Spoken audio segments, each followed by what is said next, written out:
Baratanga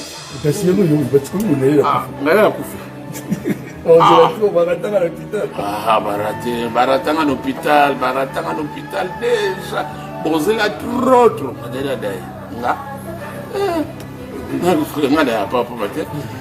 Les grammes au Kéréko, les grammes au Kéréko, c'est une puis de l'autre tchétché. Donc, naza vie mon bimanali, na vie ma belle photo ça vie mon bimanali, mané na ya vie mon bimanali. Oh, 99 ans. Ok. C'est ça quoi, c'est ça. Oh, on a rêvé. Le Congo ne tombera jamais, car la victoire du Congo dépend de l'Éternel, Dieu des armées, et à ses prophètes qui craignent l'Éternel, comme l'évangéliste Bishop John Israel Makiese, descendant de Fumu Kimbangu, Jean-Baptiste et 3e millénaire. Voici le temps de l'éveil prophétique. Lèvons-nous donc comme un seul homme, peuple congolais. Défendons notre patrie, car le Congo ne tombera jamais. Vouloir c'est pouvoir, c'est maintenant ou jamais, c'est maintenant ou jamais, maintenant ou jamais. Yahweh, sunga peuple congolais bitumbo tozobunda, ezaya nzotote, ezaya molimo. Archevêque Koutounou Fernando, Yahweh, sunga bishope, John Makiese bitumbo azobunda, ezaya nzotote, ezaya molimo. Pasteur Placide Jésus, Mokpadiko Congolais Téléma Bipaï Bissosa Isaac Mabaka l'étoile d'Afrique. Tenons-nous la main dans la main.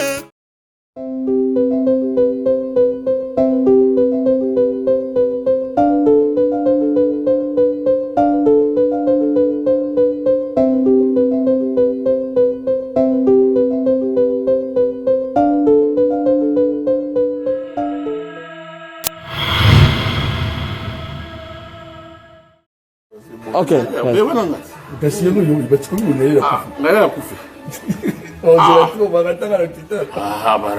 Baratanga à l'hôpital déjà. Posez la trop.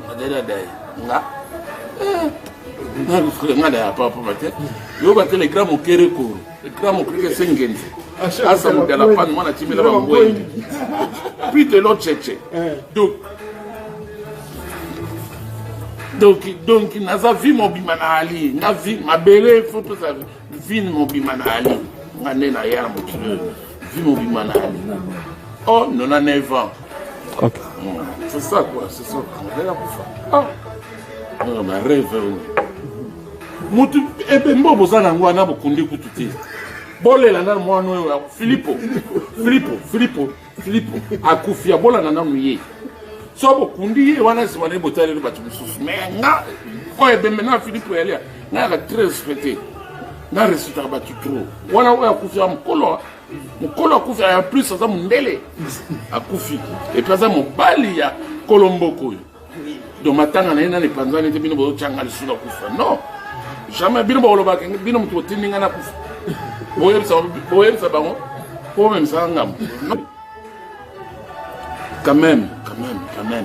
Il faut tout respecter l'IWA pour respecter peu mon oui. Oh, ils ont tourné et tourné. Ngati bino bo onti na ngana kate tour. Finalement boza la boule. Non, ngana o dai pas ma boyete. Et puis ngana mbendre te pona dai. Na mbendre te. Yo mwa bati ba kufa ba corona. Ngana mbendre te pona kufa. Non. Ah. Na respecter l'IWA.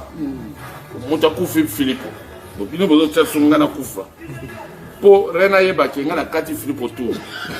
Mais finalement bino bozo banka bozo loba. Jamais. Nana bino, nana prêtre. Nare anga dio sasa mdala pante mwana timile bambwengi. Esprit de l'autre church. Yeah. Viego gani. Etage asuka. Ok. Ngaya kufi. Baratanga à l'hôpital déjà. Posez la trop.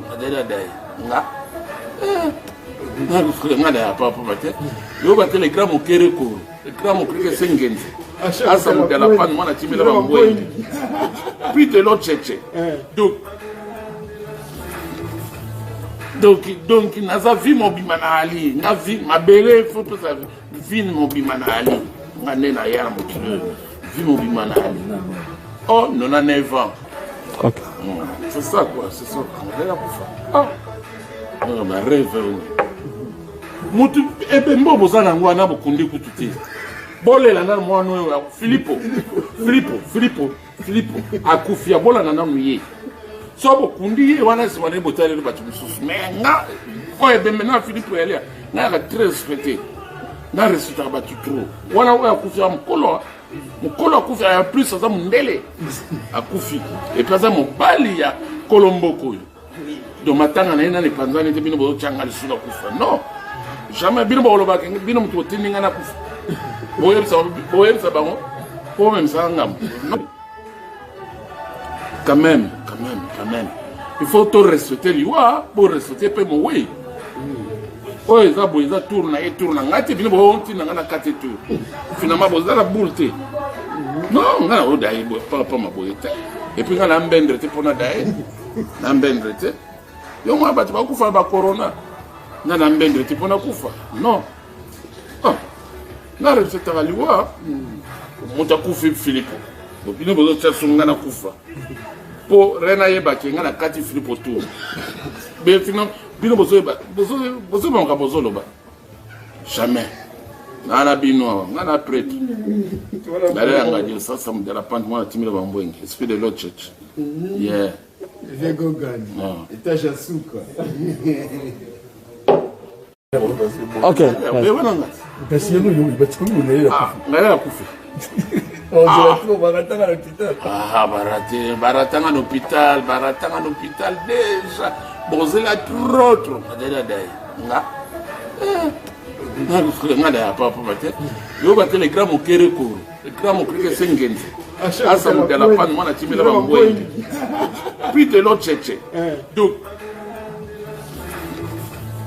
donc naza vi mobima na ali nga vi mabele faut tout ça vi mobima na ali nga ne na ya mokilo vi mobima na ali oh 99 ans. Ok. C'est ça quoi, c'est ça. Ah, ma rêve. Mutu ebe mbobo zana ngwana bokundi kututi. Bolela na mwana oyo Filippo akufia bola na nanu ye. So bokundi ye wana simane botale le batu mususu. Mais nga ko ebe mena Filippo elia. Na ka très respecté. Na respecter batu trop. Wana oyo akufia mkolo akufi ya plus aza mundele akufi et puis aza mobali ya kolomboko do matanga na ina ne panzani te bino bo changa lisula kufa non jamais bino bo loba bino mutu tininga na kufa boyebsa bango po même ça ngam quand même il faut tout respecter liwa pour respecter pe mo oui oyo eza boye eza tour na ye tour na ngai te bino boontina ngai na kati tour finalement bozala boule te non ngai na odaye papa maboye te epuis ngai na mbendre te mpona daye na mbendre te yo mwa bato bakufa ba corona ngai na mbendre te mpona kufa non na respectaka liwa moto akufi Filippo bino bozotia sungu ngai na kufa mpo re nayebaki ngai na kati Filippo tour mais finalement bino bozobanga bozoloba jamais nana bino ngana prêtre naleyanga dio sasa mudala pante mwana timila bambwengi esprit de l'autre church yeah Vegogani etage ya suka Ok. kasi yelo yo batikomi unaela ngala kufi baratanga na hôpital déjà bozela trop adela dai nga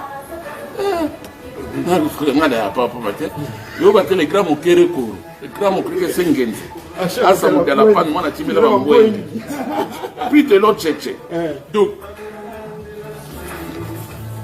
donc naza vi mobima na ali nga vi mabele faut tout ça vi mobima na ali nga ne na ya mokilo vi mobima na ali oh 99 ans. Ok. C'est ça quoi, c'est ça. Ah, ma rêve. mutu ebembo bozana ngwana bokundi kututi bolela na mwana oyo Filipo akufia bola na nanu ye so bokundi ye wana simane botale batu mususu menga oyo ebembe na Filipo yalia na la très respecté na resultat batu trop wana oyo akufia mukolo akufia ya plus aza mundele akufi et puis aza mobali ya Kolomboko do matanga na yena ne panzani te bino bo changa lisula kufa non jamais bino bo loba bino mutu tininga na kufa boyebisa bango po même ça ngam quand même il faut tout respecter liwa pour respecter pe mo oui oyo eza boye eza tour na ngati bino bo ntinanga na kate tour finalement bozala bulte non ngana o dai bo papa maboye te et puis ngana mbendre te pona dai na mbendre te yo mwa batu bakufa ba corona ngana mbendre te pona kufa non na respecter liwa muta kufi Filipo bino bozo tsasunga na kufa po rena yeba ke ngana kati Filipo tour be finalement bino bozo banka bozo loba jamais nana bino ngana prêtre dale anga dio sasa mdala pante mwana timile bambwenge esprit de l'autre church yeah Viego Gani etage asuka Ok. kasi yango yo batikomi unalela ngala kufi baratanga en hôpital déjà bozela trop madela dai nga na papa mate yo ba telegram okere ko telegram okere sengenzi asa mudala pan mwana timela bambwe puis de l'autre cheche donc naza vi mobima na ali na vi mabele faut tout ça vi mobima na ali ngane na ya mokilo vi mobima na ali oh 99 ans. Ok. C'est ça quoi, c'est ça. On est là pour ça. Ah, bah rêve. Mutu ebembo bozana ngwana bokundi kututi. Bolela na mwana oyo Filipo akufia bola na nanu ye. So bokundi ye wana simane botale batu mususu menga oyo ebembe na Filipo yalia na la très respecté. Na resultat batu trop. Wana oyo akufia mukolo akufia ya plus aza mundele akufi et puis aza mobali ya Kolomboko do matanga na yena ne panzani te bino bo changa lisula kufa non jamais bino bo loba bino mutu tininga na kufa boyebisa bango po même ça ngam quand même il faut tout respecter liwa pour respecter pe mo oui oyo eza boye eza tour na ngati bino bo ntinanga na kate tour finalement bozala bulte non ngana o dai bo papa maboye te et puis ngana mbendre te pona dai na mbendre te yo mwa batu bakufa ba corona ngana mbendre te pona kufa non na respecter liwa muta kufi Filipo bino bozo tsasunga na kufa po rena yeba ke ngana kati Filipo tour be finalement bino bozo banka bozo loba jamais nana bino ngana prêtre dale anga dio sasa mdala pante mwana timile bambwenge esprit de l'autre church yeah Viego Gani etage asuka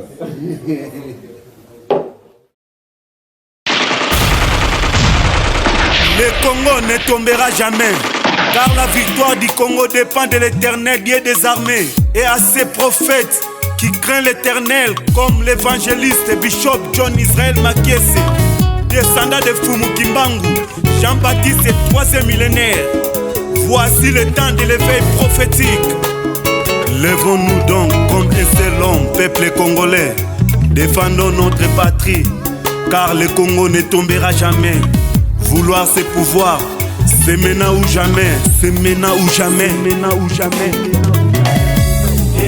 Yahweh, sunga peuple congolais bitumbo tozobunda ezaya nzoto te ezaya molimo. Archevêque Coutinho Fernando, Yahweh, sunga bishope John Makiese bitumbo azobunda ezaya nzoto te ezaya molimo.